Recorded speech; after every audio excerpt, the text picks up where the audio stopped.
I like places which are in-between zones.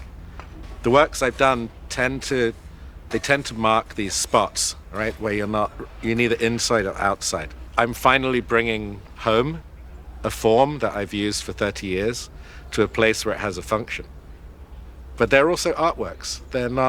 I like to elevate something that is kind of secondary. I'm not interested in pure geometry or pure abstraction. I'm interested in a kind of secondary abstraction.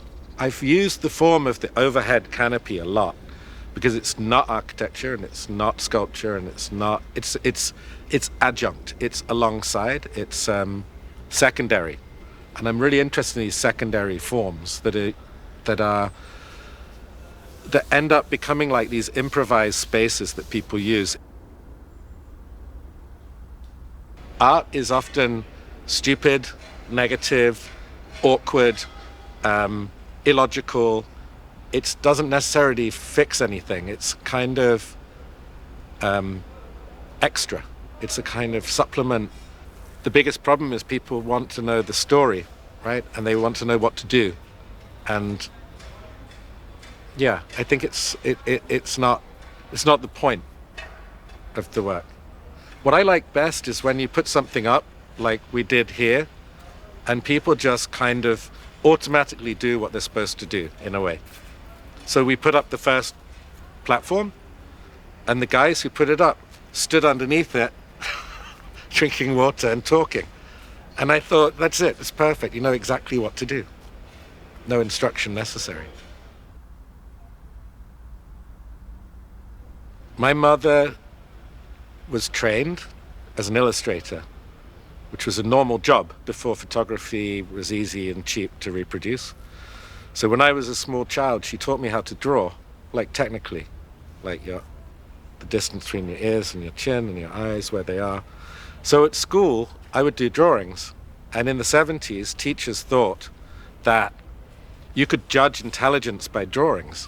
So I would do these drawings. So my mother taught me. And then a psychologist would come and take me out of the class and say, how did you do this? And I couldn't really explain. My mother taught me. So it's like I was always an artist in the sense that in the school, I was the one, people said, we need a drawing of a horse. So I would draw them a horse. Or we need to do a little poster for an event. I would do the poster. So it's not a decision. It's like something I was given. But in the end, of course, to be an artist, you make a second decision later. And in fact, I was going to study law and philosophy, and at the last minute, without telling anyone, I changed to go to art school. So there's a second decision, which happens at the age of 18. Like, I'm going to do this now. And it's a commitment that I will just do this. I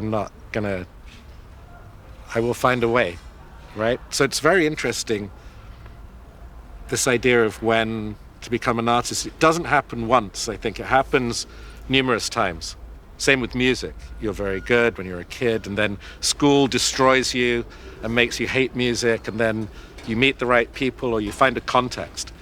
So in the end, it's about the context. I found a context. I found other people. That's when you really become an artist.